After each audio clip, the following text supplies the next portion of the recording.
Okay. All right. Well, thank you for today for joining us for a panel entitled Preparing the Pipeline of Leadership for a Sustainable and Racially Equitable Future. This will be a combination of a pre-recorded session, and we hope that you'll join us for a interactive workshop session as well. We're here today due to a shared understanding that racial disparity is mirrored in sustainability leadership in higher education institutions across the US and around the world. And on today's panel, we're discussing this issue amongst US institutions. However, in the workshop portion, we look to open this discussion up at the global level with many of you. And in an attempt to address this challenge and build racial justice into sustainability visions for our institutions, the sustainability leadership of MIT, Princeton, and Emory, 3 private research institutions in the US, engaged a facilitator, Running Grass, whom you'll meet momentarily, to lead us and our staff on a personal and institutional journey to prepare to address the systemic issue in our offices, across the institutions, and collectively. Diversity and inclusion in sustainability in higher education is particularly important because our offices can provide a springboard for leadership positions in the sustainability field. Running Grass guided our institutions through a series of workshops with a scaled approach that involved personal preparation at its foundation. And again, we hope that you have a chance to experience this with us in our workshop. So I would like to briefly introduce our panelists and we'll get started. We have Running Grass, who's the director of Three Circles Center for Multicultural Environmental Education. We're joined by Keenat Howe, the Associate Vice President of the Office of Resilience, Sustainability, and Economic Inclusion at Emory and Emory Healthcare. We've got Shauna Weber, the Director of Sustainability at Princeton University, and I'm Julie Newman, the Director of Sustainability at MIT. So thank you again for joining us. And we're going to kick off with Running Grass, setting the context for us. So thank you. Thank you very much. We know the emergencies that we're facing, the dual emergency of racial discrimination and violence against people of color. And we also know the emergency of climate change, climate justice that's a global problem. And we're feeling it here in the United States as quite connected to issues of racial injustice. And so we know that we have to change, but the change is really requires a readiness. We have to really ask the question about readiness to change. Being pushed by emergencies is really a good thing in a way, but we know the stakes are really high and we have to set ourselves up for success. The stakes of not dealing with racial issues is really high. Failing at that would be really not a good thing. And failing at climate change and climate justice, adaptation, et cetera, would also not be good. So the question of readiness really appears. Readiness both at the personal level, the individual level, but also readiness at the institutional level and all the other levels of the system between the two, of personal and institutional. So how do we get ready? How do we prepare prepare the pipeline for leadership and sustainability? And how do we, in the process of doing that, make sure that issues of sustainability and racial justice are actually fully integrated and that there's no really separation conceptually between the connections, the interconnections that these issues have? Because right now it seems like in so many ways, we're working in silos, and it really impacts the ability of our field to become more diverse, to be more inclusive, and to facilitate justice with our communities. So I think that's the basic framework of what we attempted to do with the workshops with the 3 universities, and we did that. That's good. Thanks so much, Running Grass. Shauna and Julie, how do you see your role overseeing a sustainability initiative at a higher education institution in supporting the pipeline of diverse talent for the sustainability movement? Well, I'll start by responding. Thank you, Keenat. So in in a leadership position for a sustainability office, I mean, you'll notice that, you know, the three of us represent a lot of what higher ed leadership in sustainability looks like in the United States. So we are representing sort of the current state of the field, at least in the United States and probably beyond. So how do we think about the influence we have in shaping the future of what leadership looks like, and how and its diversity? So the thing that I think about the most is, you know, we're in the business of change management and problem solving. And I think we've all acknowledged that if you don't have a diverse group of people sitting around the problem solving table, then you're going to get a narrow set of solutions that only serve a narrow set of people. And maybe not even intentionally, but by default, that's what will happen. So how do we ensure that that our problem-solving activities have diverse voices around the table, and how we shape our staffs and the future leadership of our programs is a really meaningful way to think about that. So it gets down to the brass tacks of recruitment and retention and building a culture that is welcoming and that feels that cultivates a sense of belonging, that Running Grass has talked about with us a lot. So I see that as our role in this is creating that space and preparing our current teams to facilitate that kind of work environment and space. Julie? Great, thanks, Shauna. I mean, you really covered so much of it. I'll just add a couple of more pieces. Just building on everything Shauna says, so I'm not repeating any of that. Well, one thing that, as Shauna mentioned, a lot of our field looks like what's us sitting around the table here. But what's so unique, though, that we've all brought is we all have completely different backgrounds. What we have in common is an interest in systems thinking and an ability to work across multiple disciplines, and ability to very comfortably work operations to academics. So there's such a unique role we all bring to this. In terms of the notion of how to think about supporting a pipeline of diverse talent for our movement, I think about broadening our mission, which is really what we're all here to do. I think really thinking about how to better articulate and to broaden the role that we all play, which all of us, since we've all known each other for over a decade, this is not new in terms of our interest. I think the timing in terms of what's happening in the world is enabling us to do something we've all been thinking about for some time. And my hunch is that as we think about broadening our mission to really integrate what's called for in the SDGs across the social issues, across racial divides into sustainability, I'm hoping that will also enable us to figure out how to better tap a broader pipeline of interests and people who can come in and inform the work that we do, and do greater deliberate recruitment, really thinking about the language that we're using in terms of it. That's what I'm seeing, this shift, learning just from the work we've been doing together already in our own recruitment. Just in this year, it's evolved just by using different language that I've learned working with the three of you.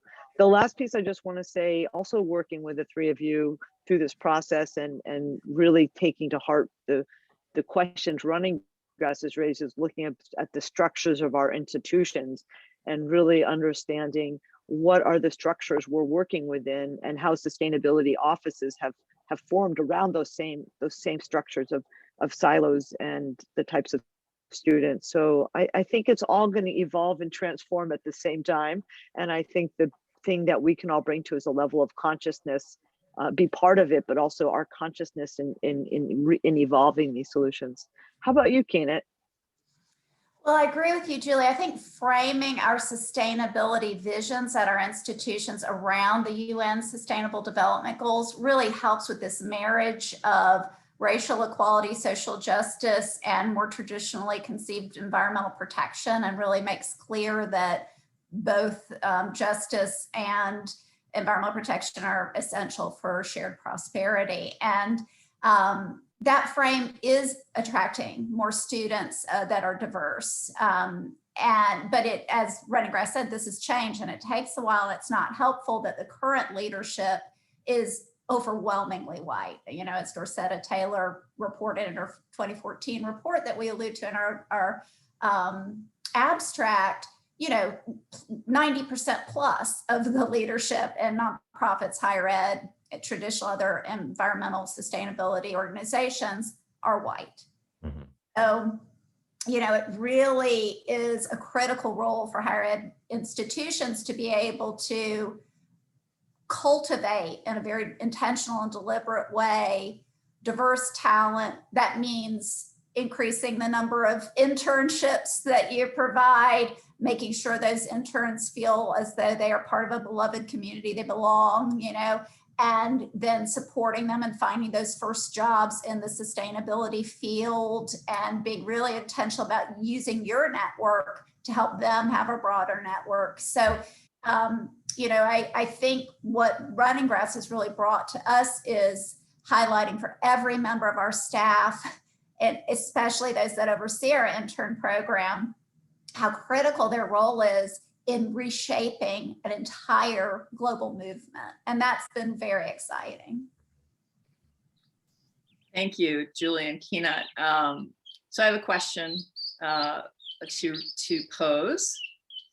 In our work with Running Grass and the 3 circles framework, what insights have you gained through that process, you know, that we've been going through together in moving from the personal cultural watershed explorations, which we can talk more about, to Running Grass's Rose Center and being challenged by the expert panel that he convened in our 5th workshop. So maybe this is a good spot for Running Grass to kind of give everyone a sense for the arc of the 5 workshops we've done so far, mm-hmm. and then we can respond to what we've gained from that process. Yeah. So, you know, as was mentioned before, we took kind of a scaled approach to this question of readiness. And, you know, one of the things that we know about these kind of processes of trying to tackle racial discrimination and create more structural change and sensitivity of personnel and organizations is that people need to start with themselves. People really need to understand their own cultural biases, their own cultural socialization, their own values, and how that fits into, how that creates the present that we have and can reproduce the future, you know, in good ways and in bad ways.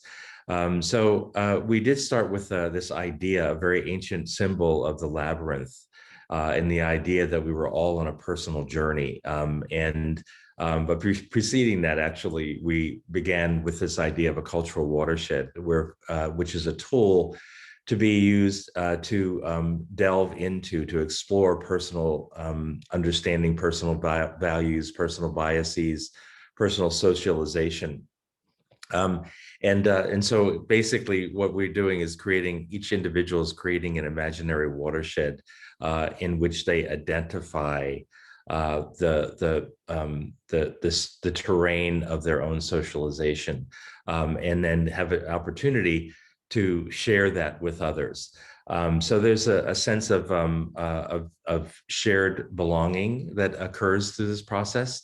And from there, we actually then went on to the labyrinth journey, where we looked at our personal, the stations along our personal journeys that lead us to a place of our own learning objectives, the Rose Center, the information that we need, the values that we need, the understanding and insights that we need in order to move ourselves to a higher state of being around diversity, around equity, around inclusion, because we're all in this journey together, but we're all at different places, and we all need to get whatever insight that we need to move ourselves to a place that is really qualitatively different.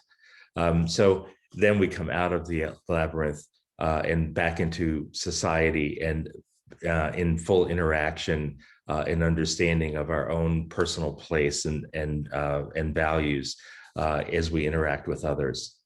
So that was basically the process that we went through over 5 workshops, in each one leading to more interactions with the larger institutions that we exist in. So our university settings. And then finally, in the 5th one, we actually had the expert panel, which were people of color who were doing sustainability work and how they were approaching it and what they had to say to us in our own journeys, individually and institutionally. So that's, in a nutshell, that's what we did over 5 sessions. Great. Thank you, Running Grass. Yeah. Really, I'll just add it's a great question, Keenan and Running Grass. Thanks for providing that overview for the listeners. I just have just a couple of very brief comments. Is I think what was really brought out is you enabled us to feel vulnerable in this conversation, and you also enabled us to provide great leadership at that same time with our own staff. And the watershed exercise that you did, those were conversations we haven't had together. And being, in essence, you gave us the license to have these deeper discussions as to where we've come from.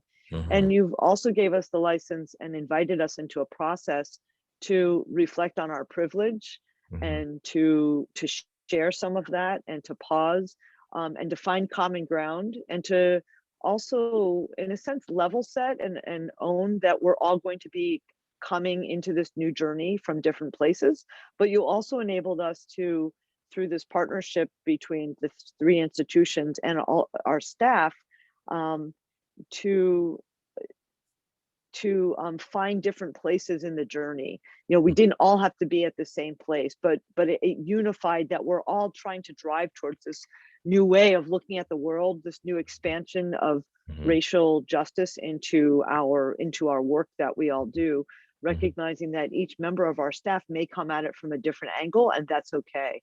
But we're still all going to be moving forward together. So I really appreciate the process. It's a journey, as you say. This is merely a moment in time to share with the listeners that we're on this journey, and to invite people in to find ways of stepping into the journey themselves. But thank you for the process. So how about you, Keenan? I think the revelation from the approach that Running Grass took was that you can't just jump into this work unprepared. It was that emphasis on preparing yourself personally, and then you and your staff preparing as a community, and then building that circle. And, we had been through a lot of racial justice workshops prior to this one.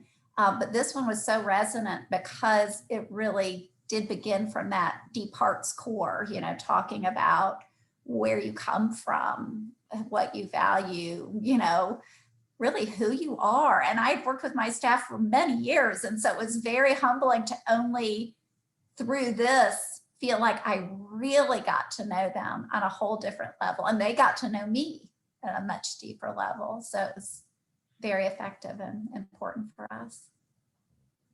Good. Thank you, Keenan. Yeah, and I'll add that same that same experience of, again, working with people for many years, on my team, and the deeper understanding of each other that came from these discussions was really profound. And we had just a tremendous amount of fun with it. Like, we were laughing together. We were identifying shared experiences and marveling at the unique experiences that each person brought to the table that we had no idea was part of their history. and creating that space and the tool to be able to talk about that comfortably,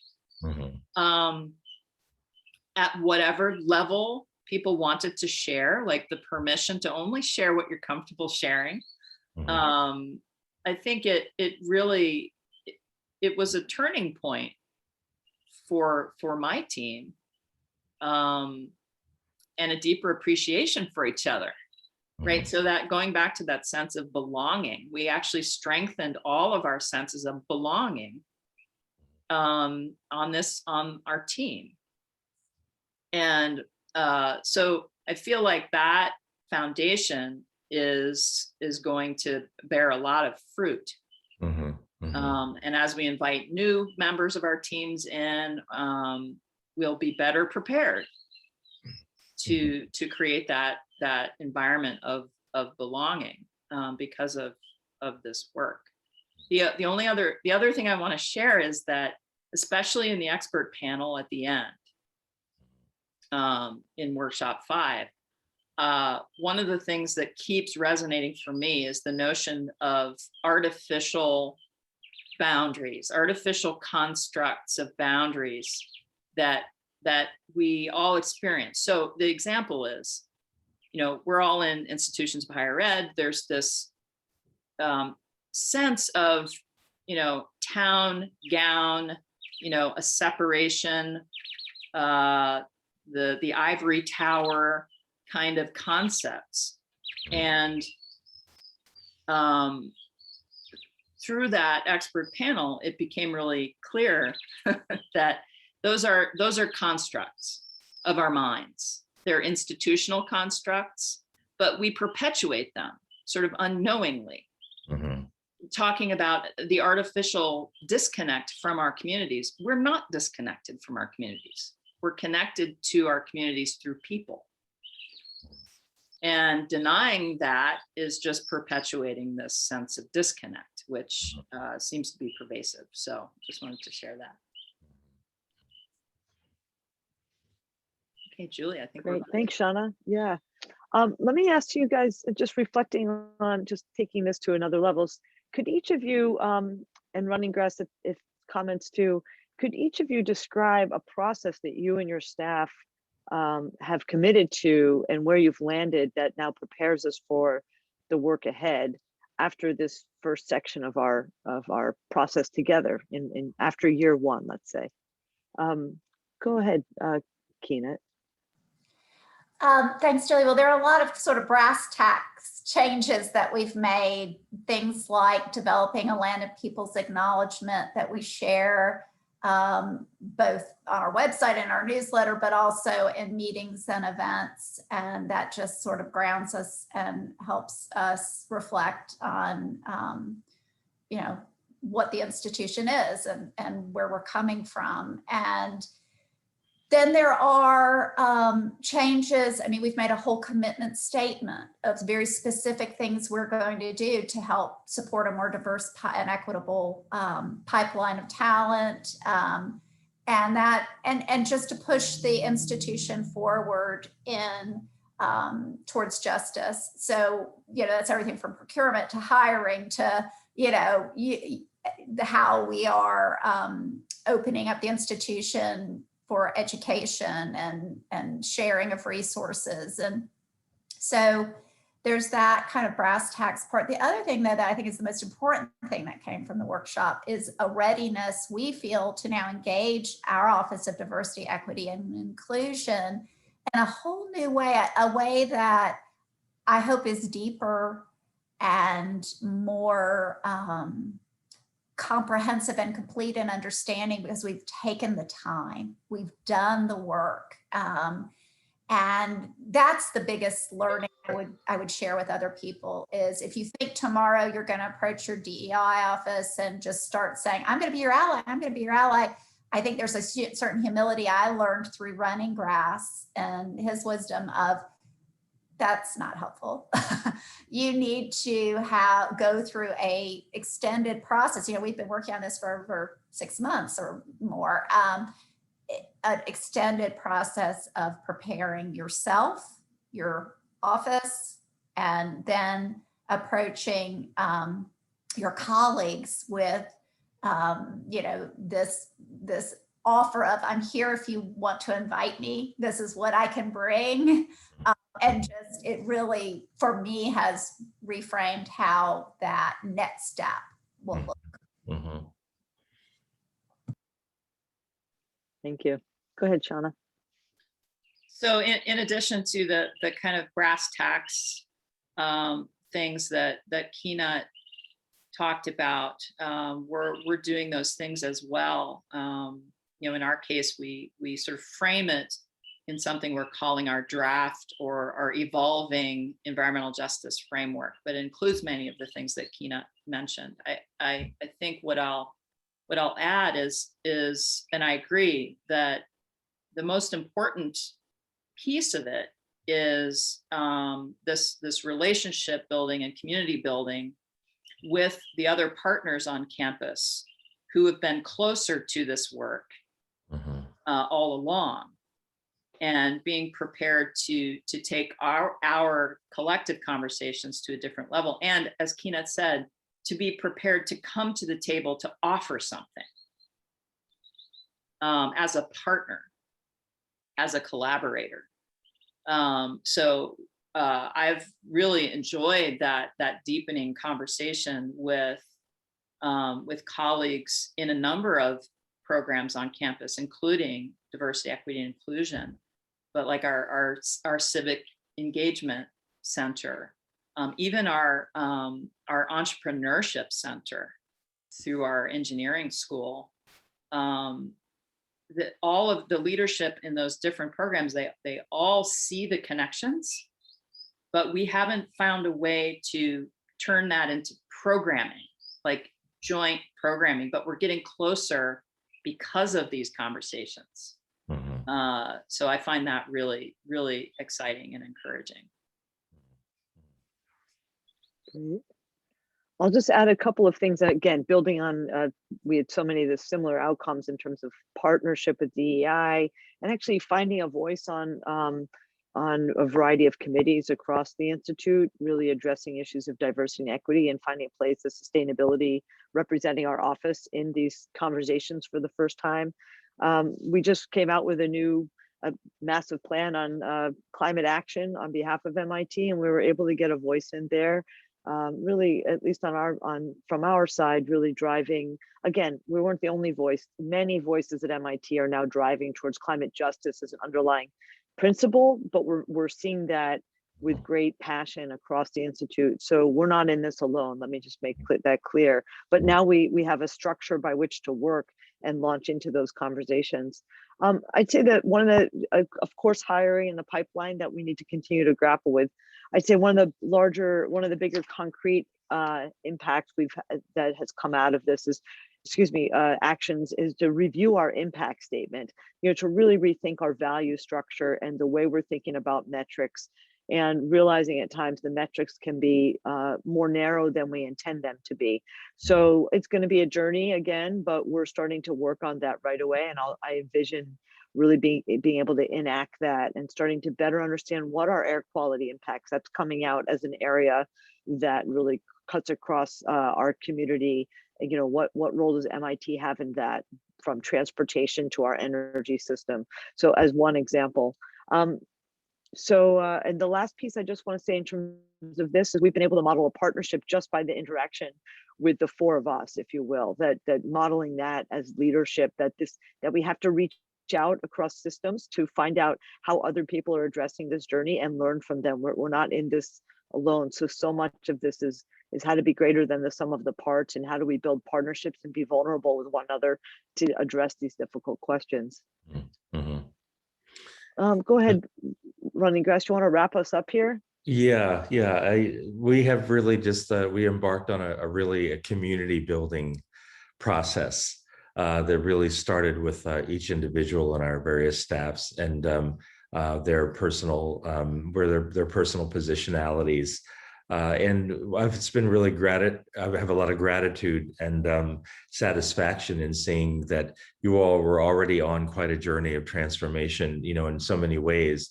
And this really helped to build community and to also position you in a better place for being able to move forward. But given all that Rose Center stuff, really, I think we have to, there's some really concrete questions here, and I'd like to present one.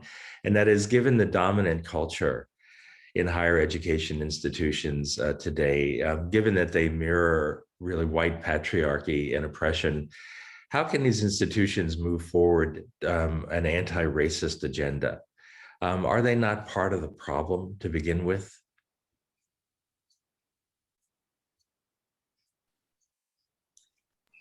Well, I think the simple answer is yes. And that the moment we're in, higher education must evolve to address the conjoined issues of climate change, racial injustice, and health disparities. And the distinction between institutions will be those who acknowledge the institutional betrayal and address it, who show courageous institutional change. And I think we have yet to see that play out. And part of the difficulty is for the white patriarchy who runs higher ed institutions overwhelmingly in this country to be able to see that blind spot, if you will. It's bigger than a blind spot, but to be self-aware enough to say, we have to reconstitute ourselves. This has to be a major change. Mm-hmm. To be determined if that happens, but our role is to press for that change. Mm-hmm. Yeah, and I would, I completely agree with that. I think that what I do find encouraging is that at least it feels like there are some early signs that many institutions are very serious about self-reflecting, being open about history and current patterns, and being open to real change.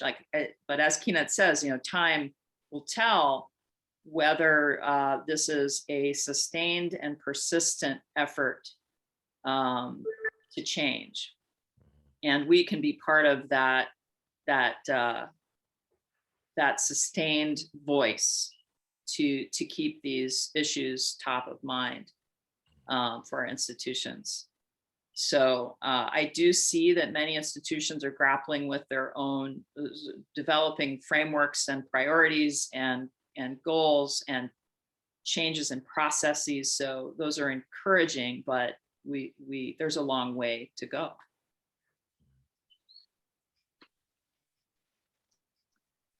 Running Gus, I'll just add, I'm humbled by the question. It's something that I'll continue to reflect on. And honestly, I need to be part of this discussion with all of you to continue to learn from your reflections, your perspective, Running Grass, and what's happening at these other institutions.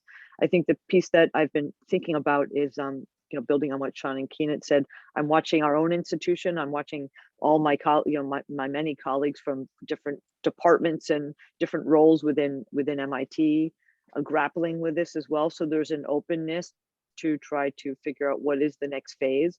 I'm starting to see a relation of understanding, of a reflection. And the way that we've addressed this in our field, we've talked about the shadow curriculum.